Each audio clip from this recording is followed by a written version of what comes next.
Welcome back to BCN news. ప్రభుత్వ లబ్ధి పొందిన ప్రజలే వైసీపీకి స్టార్ క్యాంపెయినర్లని, తమ పార్టీ గెలుపునకు కృషి చేయాలని ఆచంట ఎమ్మెల్యే అభ్యర్థి చెరుకువాడ శ్రీరంగనాథరాజు ప్రజలకు పిలుపునిచ్చారు. పశ్చిమ గోదావరి జిల్లా పెనుగొండ మండలం తామరాడ గ్రామాల్లో ఎన్నికల ప్రచారం నిర్వహించారు. ఈ సందర్భంగా ఎమ్మెల్యే మాట్లాడుతూ గత 5 ఏళ్లలో ప్రజలకు ఇచ్చిన హామీలను అమలు చేశామని, అర్హత ఉన్న ప్రతి ఒక్కరికి సంక్షేమ పథకాలు అందించామని గుర్తు చేశారు. సచివాలయ వ్యవస్థ ద్వారా గ్రామాల్లో ప్రజలకు మెరుగైన సేవలు అందించామని, మహిళల సంక్షేమమే లక్ష్యంగా వైఎస్ఆర్ ఆసరా, చేయూత పథకాలతో నేరుగా బ్యాంకు ఖాతాల్లో నగదు జమ చేసినట్టు తెలిపారు. సార్వత్రిక ఎన్నికల్లో ఎంపీ, ఎమ్మెల్యే అభ్యర్థులను అత్యధిక మెజార్టీతో గెలిపించాలని అభ్యర్థించారు. ప్రతిపక్ష పార్టీల నేతల ఫోన్లను వైసీపీ ప్రభుత్వం ట్యాప్ చేస్తుందని టీడీపీ నేత, మాజీ మంత్రి దేవినేని ఉమ ఆరోపించారు. ఈ మేరకు మంగళగిరిలో మీడియాతో మాట్లాడుతూ టీడీపీతో పాటు జనసేన, బీజేపీ నేతల ఫోన్లను ట్యాపింగ్ చేస్తున్నారని ఆరోపించారు. నేతల వ్యక్తిగత సమాచారాన్ని సేకరిస్తూ వారి స్వేచ్ఛను హరిస్తున్నారని ఆరోపించారు. చంద్రబాబు, పవన్ కళ్యాణ్, పురంధరేశ్వర్ ఫోన్లను ట్యాప్ చేస్తున్నారని ఆందోళన వ్యక్తం చేశారు. బాధ్యులైన ఉన్నతాధికారులపై ఎన్నికల సంఘానికి ఫిర్యాదు చేసినట్టు తెలిపారు.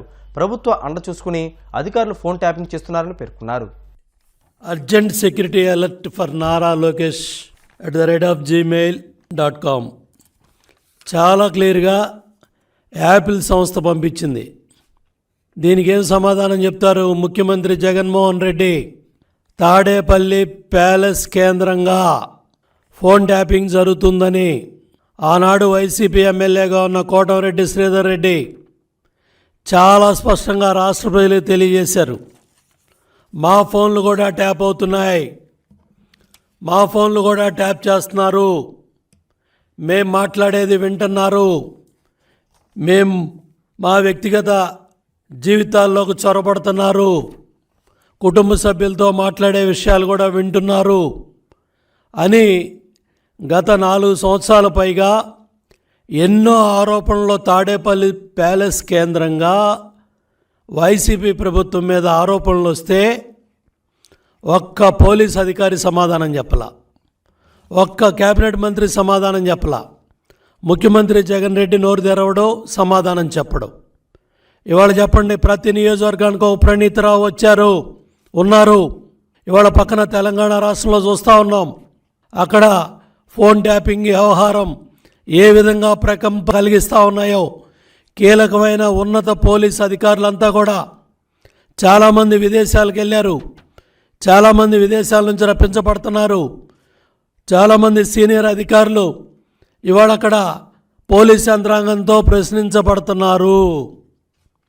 అయినప్పటికి కూడా నిస్సిగ్గుగా ఏ మాత్రం వెరవకుండా జగన్మోహన్ రెడ్డి అండదండలతో ఇవాళ DGP in charge Rajendranath Reddy, additional DG intelligence PSR Seetharamanjaneyulu రాష్ట్ర ప్రజలకు సమాధానం ఇవ్వాలి, రాష్ట్ర ప్రజలకు సమాధానం చెప్పాలి, ఇమీడియట్గా వీళ్ళ మీద చర్యలు తీసుకోవాలని రాజ్యసభ సభ్యులుగా పనిచేసిన కనకమేడల రవీంద్ర గారు, ఇవాళ చీఫ్ ఎలక్షన్ కమిషన్ కూడా కలిసి ఢిల్లీలో ఇవాళ ఏదైతే యాపిల్ సంస్థ ఇచ్చిన ఈ అలర్ట్ని, దీన్ని ఈరోజు ఎలక్షన్ కమిషన్ గారికి ఇచ్చి చీఫ్ సెక్రటరీ మీద, డీజీ ఇంటెలిజెన్స్ మీద, అడిషనల్ డీజీ ఇంటెలిజెన్స్ అట్లాగే డీజీపీ మీద చర్యలు తీసుకోమని ఇమ్మీడియట్గా చర్యలు. అన్ని అవకాశాలున్న నాయకుల నిర్లక్ష్యం కారణంగా కడప జిల్లాలో స్టీల్ ఫ్యాక్టరీ ఏర్పాటు చేయలేకపోతున్నారని కాంగ్రెస్ పార్టీ నాయకులు తులసిరెడ్డి ధ్వజమెత్తారు. కడప జిల్లా వేంపల్లిలో తులసిరెడ్డి మీడియాతో మాట్లాడుతూ కడప జిల్లాలో ఉక్కు పరిశ్రమకు కావాల్సిన అన్ని వసతులు, ముడి సరుకులు ఉన్నప్పటికీ వైసీపీ ప్రభుత్వం శంకుస్థాపనకే పరిమితం చేశారని ఆరోపించారు. కాంగ్రెస్ పార్టీ అధికారంలోకి వస్తే కడప జిల్లాలో ఉక్కు కర్మాగారం ఏర్పాటవుతుందని స్పష్టం చేశారు.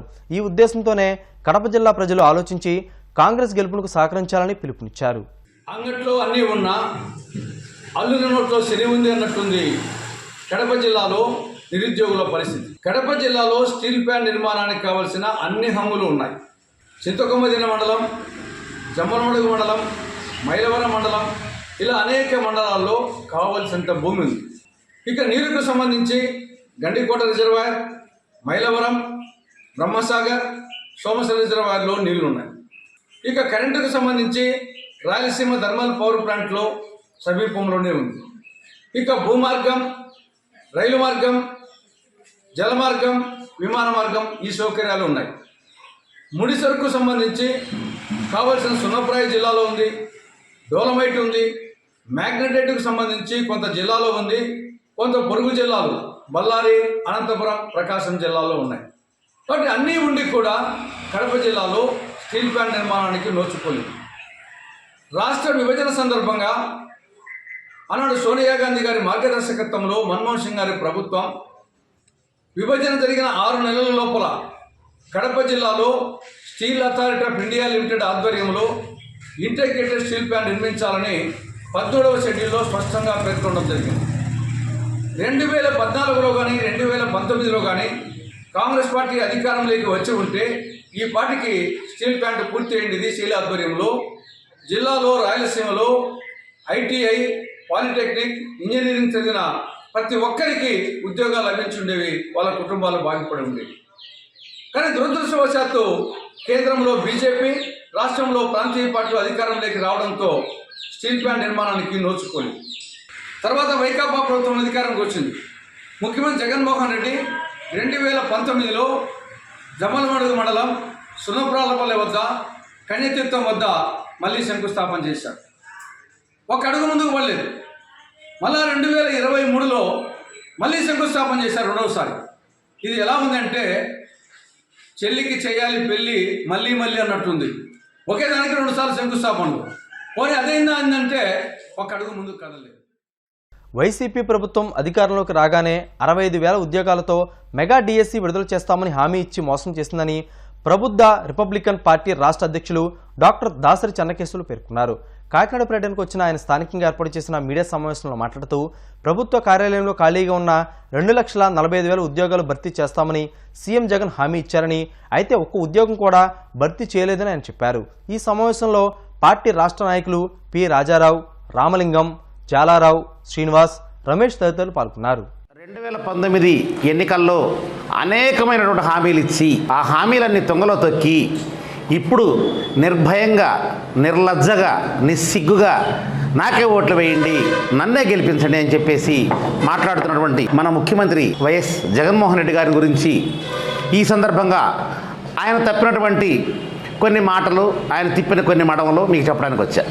75 ఏళ్ల స్వాతంత్ర భారతదేశంలో ఏ రోజు కూడా ఉద్యోగులు మాకు ఈ పిఆర్సీ వద్దు అని వాళ్ళు ఒక పక్క గొడవ చేస్తుంటే ఇచ్చేదేనని చెప్పేసి దాదాపుగా 1,500 నుండి 6,000 రూపాయల వరకు జీతాలు తగ్గించి అందరికీ పిఆర్సీ వేసిన ఘనత ఈ యొక్క ముఖ్యమంత్రి జగన్మోహన్ రెడ్డి గారిది.